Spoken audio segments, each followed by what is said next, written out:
Hi dear friend, आप सभी देख रहे हैं स्ट्रेंथ ऑफ मटेरियल। और स्ट्रेंथ ऑफ मटेरियल में आज हम बात करने वाले बल्क मॉडुलस क्या होता है, शियर मॉडुलस क्या होता है। देखो, बल्क मॉडुलस को जो इंडिकेट करते हैं ना, वो के से इंडिकेट करते हैं, ध्यान देना, के से, ठीक है। और वहीं शियर मॉडुलस को जी से इंडिकेट करते हैं, ठीक है। बस पॉइंट याद रखना कि इसको शियर मॉडुलस बोलते हैं, इसको बल्क मॉडुलस बोलते हैं। कॉन्सेप्ट समझिए, कॉन्सेप्ट अगर आपको समझ में आ जाएगा ना तो सब कुछ आपको आसानी से समझ में आ जाएगा, ठीक है। अब मैं बल्क मॉडुलस क्या है उसके बारे में पहला पॉइंट लेके चल रहा हूँ, बल्क मॉडुलस। उसके बाद मैं आपको शियर मॉडुलस भी आपको बता दूंगा। बल्क मॉडुलस क्या है, ठीक है, उसके बारे में पहले बता देता हूँ, जिसको के से इंडिकेट करते हैं, ठीक है। और ये क्या बताता है, it is a property of material, ठीक है। ये मटेरियल की प्रॉपर्टी को इंडिकेट करता है। जो बल्क मॉडुलस है वो मटेरियल की प्रॉपर्टीज को इंडिकेट करता है। बेसिकली अगर मैं बात करूं,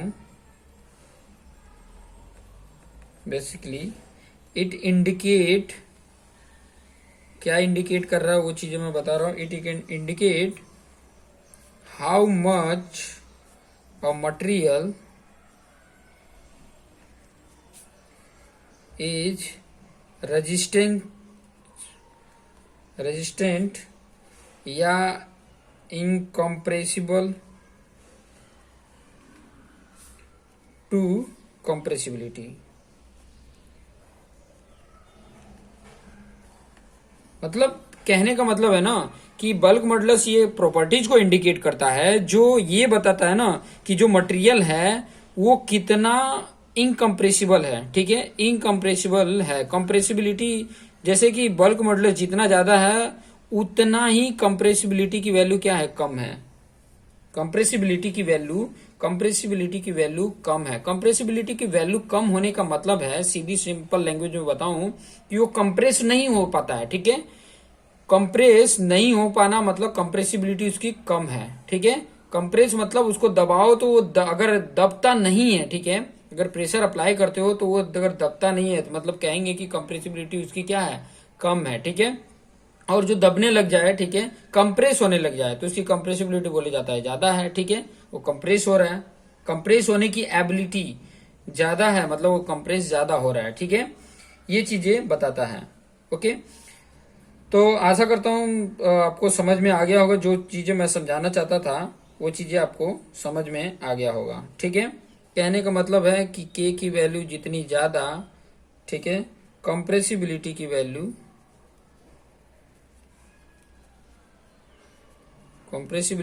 उतनी कम, ठीक है। ये पॉइंट याद रखिएगा, आपके लिए काम आ सकता है, ठीक है। अब मैं यहाँ पे बल्क मॉडुलस के बारे में बता दूं कि बल्क मॉडुलस होता क्या है। कि जो के होता है वो होता है direct stress upon volumetric strain होता है, ठीक है। Direct stress upon volumetric strain होता है, वो होता है बल्क मॉडुलस, ठीक है। और जैसे कि आपने हुक्स लॉ में पढ़ा था कि stress is directly proportional to strain, तो यहां पर जो direct stress is directly proportional to होगा वो वॉल्यूमेट्रिक स्ट्रेन के होगा, ठीक है, वॉल्यूमेट्रिक स्ट्रेन का होगा। और जिसमें ये कांस्टेंट आ जाएगा जिसको बल्क मॉडुलस बोला जाता है। और बल्क मॉडुलस क्या बताता है, इसकी जो मटेरियल है उसकी प्रॉपर्टीज को इंडिकेट करता है। जितना ज्यादा बल्क मॉडुलस होगा उतना ही कम वो कंप्रेस होगा, ठीक है। ये पॉइंट को थोड़ा सा ध्यान में रखेंगे कि मतलब के की वैल्यू बहुत ही मायने रखती है, डिपेंड करती है मटेरियल की प्रॉपर्टीज पे, ओके। और एक और इम्पोर्टेंट पॉइंट बताऊं कि कंप्रेस कोई भी मटेरियल है वो कंप्रेस कब होगा, जब उसके अंदर वॉइड्स होगा, जब प्रॉपर तरीके से वो कंपैक्ट नहीं होगा तभी वो कंप्रेसिबल होगा, ठीक है। और प्रॉपर तरीके से कंप्रेस हो रहा है इसका मतलब उसके अंदर वॉइड्स है, उसके अंदर स्पेस है, तभी तो वो कंप्रेस हो रहा है। और जब ऐसे अगर कोई मटेरियल है तो आप अंदाजा लगा सकते हैं कि उसकी स्ट्रेंथ क्या होगी, कम होगी। मतलब ये स्ट्रेंथ को भी इंडिकेट कर रहा है कि अगर जिसकी बल्क मॉडुलस ज्यादा है उसकी स्ट्रेंथ भी क्या होगी, ज्यादा होगी। ये भी पॉइंट आप कॉर्नर में लिख सकते हैं। तो यहां पर मैं आपको बताऊं कि के क्या हो गया, डायरेक्ट स्ट्रेस मतलब आपका सिग्मा, ठीक है। और वैल्यूमेट्रिक स्ट्रेन का आपने फॉर्मूला लिखा था, फॉर्मूला क्या लिखा था वो चीजें मैं बता देता हूं। फॉर्मूला मैं जस्ट इसके प्रीवियस वाला वीडियो जो हमने देखा था, तो यहाँ पर आपको मैं बता दूं वॉल्यूमेट्रिक स्ट्रेन का फॉर्मूला ये था कि 1 minus 2 mu upon E sigma x plus sigma Y plus sigma Z. ठीक है, ये तीनों डायरेक्शन में उसका स्ट्रेस है। ठीक है, तो ये पॉइंटों को हम वॉल्यूमेट्रिक स्ट्रेन में यूज कर रहे हैं। ये वॉल्यूमेट्रिक स्ट्रेन में क्या था, आपकी वैल्यू जो थी 1 minus 2 mu sigma x plus sigma Y plus sigma z upon E, मतलब यहां पर ई आ जाएगा। ठीक है, पॉइंट समझ में आ रहा है? अपॉन ई मतलब यहां पर आपका ई की वैल्यू आ जाएगी। अब यहां पर अगर मैं आपको बता दूं ड्यू टू हाइड्रोस्टैटिक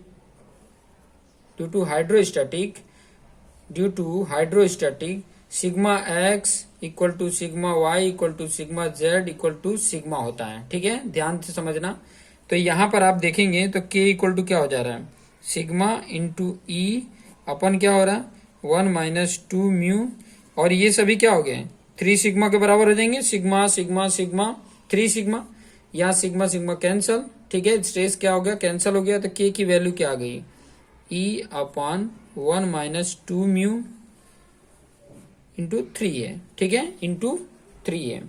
अभी इसको कई तरीके से फॉर्मूले में आप इंडिकेट कर सकते हैं। अभी जैसे मान लीजिए कि मैं ई के फॉर्म में अगर लिखूं, एक तो ये फॉर्मूला हो जाता है। ठीक है, अलग अलग तरीके से आप जितना इसमें बनाना चाहे वैसे बना सकते हैं। अभी ई के फॉर्म में अगर मैं लिखूं तो क्या होगा, ये इधर मल्टीप्लीकेशन होगा 3k 1 माइनस 2 म्यू, ये भी एक फॉर्मूला हो रहा है। ठीक है, समझ में आ रहा होगा। ठीक है, अभी ई के फॉर्म में हो गया, के फॉर्म में हो गया। अगर म्यू के फॉर्म में लिखना है, क्योंकि इसमें 3 चीजें हैं, बल्क मॉडुलस है, यंग्स मॉडुलस है और पॉइजन्स रेशियो है। ठीक है, अब पॉइजन्स रेशियो के फॉर्म में लिखना है तो यहाँ यहीं से इसको बना लो। ये वाला इधर जाएगा तो क्या होगा, E upon 3k equal to 1 minus 2 mu. ये माइनस 2 म्यू इधर जाएगा और ये टोटल इधर आएगा, तो माइनस 2 म्यू इधर आके क्या हो जाएगा 2 म्यू प्लस में, और यहाँ 1 ये इधर आएगा तो माइनस 3, सॉरी ये इधर आएगा तो ई अपॉन 3k। ठीक है, इसको सॉल्व करें। इसको अगर सॉल्व कर दोगे तो ये 2 म्यू, यह यहाँ पर जाएगा तो 3k माइनस ई अपॉन 3k ये होगा। ठीक है, और वही ये 2 का इधर मल्टीप्लीकेशन कर दोगे तो म्यू इक्वल टू क्या हो जा रहा है 3k माइनस ई अपॉन क्या हो जाएगा 6k। ये भी म्यू के फॉर्म में आ गया। ठीक है, k के फॉर्म में आ गया, ई के फॉर्म में आ गया, म्यू के फॉर्म में आ गया। ठीक है, तो ऐसे जब भी क्वेश्चन कोई पूछता है जिसमें ई और के और म्यू से रिलेटेड है, तो उसमें ध्यान देना कि कौन सी वैल्यू, कोई 2 दिए होंगे, एक फाइंड आउट करना होगा, तो उसके अकॉर्डिंग एक फॉर्मूला अगर याद रखोगे, ठीक है, तो बाकी सब फॉर्मूले ऑटोमेटिक आपको आ जाएंगे। ठीक है, बाकी सभी फॉर्मूले आप ऑटोमेटिक बना सकते हो अगर आपको ये इस तरीके से कन्वर्ट करने आता है तो। ठीक है, इस तरीके से कन्वर्ट करने आता है तो आप आसानी से ये फॉर्मूले को बना सकते हैं। ठीक है, दूसरा अगर मैं बात करूं शियर मॉडुलस का, दूसरा अगर इंपॉर्टेंट पॉइंट अगर मैं बात करूं यहाँ पर शियर मॉडुलस। ठीक है, यहाँ पर पेज ले लिया मैंने, और इम्पोर्टेंट पॉइंट अभी जो डिस्कस करने वाले हैं वो क्या है, शियर मॉडुलस। ठीक है, अकॉर्डिंग टू हुक्स लॉ आपको पता ही है, अकॉर्डिंग टू हुक्स लॉ आपको पता है कि पहला उन्होंने दिया था अकॉर्डिंग टू हुक्स लॉ, मतलब ये आपको पता है। मैं जस्ट थोड़ा सा पहले पॉइंट एक्सप्लेन कर दूं, उसके बाद मैं बता देता हूं कि नॉर्मल जो स्ट्रेस होता था, normal stress is directly proportional to normal strain. ठीक है, मतलब sigma is directly proportional to epsilon और sigma equal to capital E epsilon, और ये कैपिटल ई क्या था, यंग्स मॉडुलस था, आपको पता है ये यंग्स मॉडुलस है। उसी तरीके से शियर जो स्ट्रेस होता है, shear stress is directly proportional to shear strain होता है, शियर स्ट्रेन। और यहां से आपको जो कांस्टेंट मिलता है, ठीक है, कहने का मतलब टाउ, शियर स्ट्रेस को टाउ से इंडिकेट करते हैं, is directly proportional to shear strain. Shear strain किससे इंडिकेट करते हैं, शियर स्ट्रेन को अगर देखोगे तो फाई से इंडिकेट करते हैं। ठीक है, किससे इंडिकेट करते हैं, फाई से इंडिकेट करते हैं। और यहाँ पे shear stress is equal to कर रहे हो तो यहाँ पे जी आ जाता है, जिसको शियर मॉडुलस बोलते हैं। ठीक है, इसी को क्या बोलते हैं, शियर मॉडुलस, शियर मॉडुलस, ठीक है, इसी को क्या बोलते हैं, शियर मॉडुलस। अभी उसके साथ साथ ये जो शियर स्ट्रेस है, शियर स्ट्रेन है, अभी ये है क्या, ठीक है। थोड़ा सा मैं इसको शियर स्ट्रेन को थोड़ा सा प्रॉपर तरीके से एक्सप्लेन कर देता हूं ताकि आपको आइडिया मिल जाए और कॉन्सेप्ट समझ में आ जाए, ठीक है। थोड़ा सा मैं आपको आइडिया दूंगा कि आपको पता है कि जो शियर स्ट्रेन की अगर मैं बात करूं, ठीक है, शियर स्ट्रेन की, तो किस तरीके से स्ट्रेस किस तरीके से होता है। ये प्लेन, हम 2D प्लेन लेते थे, ठीक है। प्रीवियस से अगर इसके वीडियो नहीं देखे हो तो आपको समझ में आ जाएगा। उसमें मैंने बताया कि स्ट्रेस किस तरीके से होता था, यहाँ पे होता था, ठीक है, एक यहाँ पे होता था, इस तरीके का जो डायरेक्शन होता था स्ट्रेस का, ठीक है। ये स्ट्रेस है, इसको टाउ, इसको एक्स वाई बोलते थे, और ये टाउ वाई एक्स है, इसको टाउ वाई एक्स, और इसको टाउ एक्स वाई। और हमने ये चीजें प्रूव भी कर दिया था, ठीक है। इसको कम्प्लीमेंट्री, इसका कम्प्लीमेंट्री ये स्ट्रेस बोला जाता था, ठीक है। इसको हमने प्रूव भी कर दिया था कि tau X Y equal to tau Y X, ये हमने प्रूव कर दिया था। और किससे प्रूव किया था, आपको ये भी मैंने बताया था कि ये दोनों इक्वल किस लिए हुए थे, मोमेंटम इक्विलिब्रियम इक्वेशन यूज करके हमने ये प्रूव किया था कि ये इक्वल है, ठीक है। हमने ये इक्वल टू ये प्रूव किया था किसके अकॉर्डिंग, मोमेंटम इक्विलिब्रियम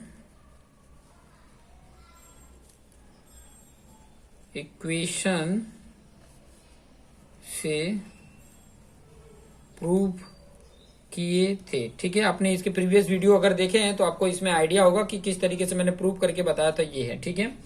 अभी इस स्ट्रेस के कारण, ध्यान देना, इस स्ट्रेस के कारण हमारा जो ये प्लेन है, ठीक है, पहले ये 90 डिग्री था, यहाँ पे 90 डिग्री था, अब क्या हो गया है, ये इतना क्या हो गया, इतना डिफ्लेक्ट कर दिया, ठीक है। और कितने एंगल हो गया, फाइव जितना एंगल ये क्या हो गया, डिफ्लेक्ट हो गया। फाइव एंगल क्या हो गया, पहले 90 था, अब क्या हो गया, इसमें एंगल में कमी आ गई, ठीक है। ध्यान देना कि जब पॉजिटिव शियर स्ट्रेस होगा, ये पॉजिटिव शियर स्ट्रेस लेते थे, और एक और था जो निगेटिव, डायरेक्शन चेंज हो जाता था, निगेटिव शियर स्ट्रेस लेते थे। तो ये जब कंडीशन होगा तो इसमें क्या हो रहा है, यहाँ पर अगर ध्यान दोगे तो यहाँ पर ये जो 90 डिग्री था वो क्या हो गया, और कम हो गया। अभी इतना हो गया ना एंगल, इतना एंगल हो गया, मतलब जो इसके पहले एंगल थे 90 डिग्री वो अब कम हो गए हैं। और कितना एंगल हो गया, अगर मैं इसके प्लेन की एंगल की बात करूं तो एंगल कितना हो जाएगा, 90 माइनस 5 जितना हो गया। और ये जो 5 है ना, इसी को बोलते हैं शियर स्ट्रेन, बस याद रखें, शियर स्ट्रेन इसी को बोला जाता है। Due to shear stress produce shear strain, ठीक है। ये शियर स्ट्रेन प्रोड्यूस होता है, जो चीजें हम बड़े अच्छे से टॉस में पढ़ेंगे, थियरी ऑफ स्ट्रक्चर में उसको अच्छे से हम पढ़ेंगे। तो यहाँ पर जो 5 की वैल्यू आ जा रही है, इसको बोला जाएगा ये पॉजिटिव शियर की वजह से आ रहा है। फिर बाद में निगेटिव का अगर लेते, ध्यान से यहाँ पे बता देता हूं मैं, चलो यहाँ पे इस तरीके से था, ठीक है, अब ये इस तरीके से हो गया है।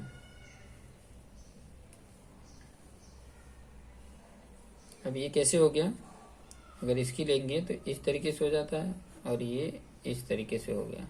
तो ये निगेटिव शियर है, ठीक है, निगेटिव शियर है।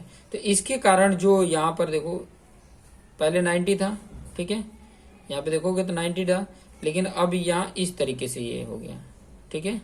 अब इस तरीके से ये क्या हो जा रहा है, अब ये 5 है, ठीक है, तो ये टोटल इतना एंगल हो जा रहा है, मतलब बढ़ जा रहा है, ठीक है। यहाँ पे अगर देखोगे तो ये 90 प्लस 5 हो जा रहा है, और यहाँ पे वही देखते हैं तो 90 माइनस 5 हो जाता है, ठीक है, यहाँ के। और ये रेडियन में होगा, ये थोड़ा सा ध्यान दीजिएगा, ये जो वैल्यू होगी वो रेडियन में होगी, ठीक है। तो कंसीडर समझ में, जो पॉइंट मुझे समझाना था, ये पॉइंट आपको आशा करता हूं कि आसानी से समझ में आ गया होगा। इन सभी का हम आगे यूज भी आएगा, ठीक है, याद रखिएगा, बस ये सब चीजें आगे आपको काम आने वाली हैं, बड़े अच्छे तरीके से काम आएंगी। बस ये पॉइंट को सिर्फ याद रखिए कि ताकि आपके आगे जाके काम आ सके, ठीक है, आगे जाके बड़े अच्छे से काम आने वाले हैं। और अगर और इम्पोर्टेंट पॉइंट मैं बताऊं यहाँ पर कि अभी तक तो मैंने जो आपका बल्क मॉडुलस और यंग्स मॉडुलस और पॉइजन्स रेशियो के बीच में रिलेशन बताए थे, लेकिन उसके साथ साथ जी का भी क्या उसके बीच में रिलेशन है वो चीजें भी मैं यहाँ पर बता दूं कि ताकि आपको आइडिया मिल जाए कि उनके साथ क्या और रिलेशन है।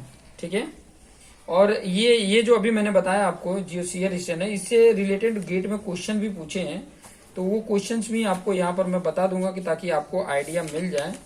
ठीक है, फिर बाद में नेक्स्ट जो वीडियो होगा मैं उसमें इलास्टिक कांस्टेंट आपको समझाऊंगा। इलास्टिक कांस्टेंट क्या है उससे रिलेटेड मैं आपको पॉइंट समझा दूंगा।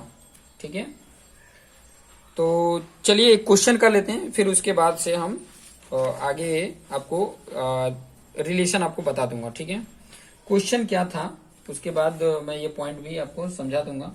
तो क्वेश्चन ये पूछा था कि इस तरीके का ये बनाया है, ये y है, ये x है। ठीक है, आपका ये प्लेन था, ये प्लेन है। ठीक है, उसके बाद क्या हो रहा है कि इसमें ये चेंजेज आ रहा है, इस तरीके से हो जा रहा है। मैं यहाँ पे थोड़ा सा ऐसे बना दे रहा हूँ, इस तरीके से उसके अंदर क्या हो रहा है, स्ट्रेन आ गया। ठीक है, इस तरीके से, मतलब ये अगर एंगल की बात करेंगे तो ये एंगल जो है ये पूरे एंगल की बात कर रहा है। ये कितना दिया है, π/2 मतलब 90 डिग्री प्लस 0.0005 ये दिया हुआ है। ठीक है, ये उसमें स्ट्रेन आया हुआ है, इस तरीके से क्वेश्चन दिया हुआ था। ठीक है, और ये बोल रहा है क्वेश्चन में, आपको मैं बता देता हूं कि in a material under a state of plane strain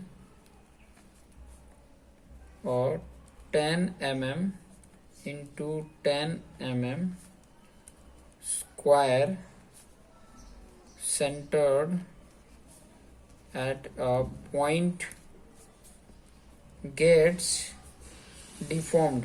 ठीक है, get deformed of shown in figure, value of k की वैल्यू आपको बताना है। ठीक है, यहाँ पर अगर आपको मैं बता दूं कि यहाँ पर जो ये क्या है, फाई की वैल्यू है, और ये फाई की वैल्यू जो है वो दी हुई है। ठीक है, फाई की वैल्यू यहाँ पर बोला है कितना है, 0.001 के। ठीक है, ये टोटल जितना डिफ्लेक्शन होगा ये पूरा है। ठीक है, और आपको अभी मैंने बताया कि ये टोटल एंगल क्या होता था, 90 + 5 होता था जब इस तरीके के कंडीशन होते थे। तो यहाँ पर एक फाई की वैल्यू दिया हुआ, और यहाँ पे ये फाई की वैल्यू क्या है, इसके अकॉर्डिंग फाई की वैल्यू देखोगे तो 0.0005 के, सॉरी 5 है। ठीक है, अब ये दोनों ये गिवन है, और ये भी आपके न्यूमेरिकल से आप निकाल सकते हो। ये 90 + 5 होता था, तो इसलिए अब ये दोनों को मैं इक्वल कर देता हूँ।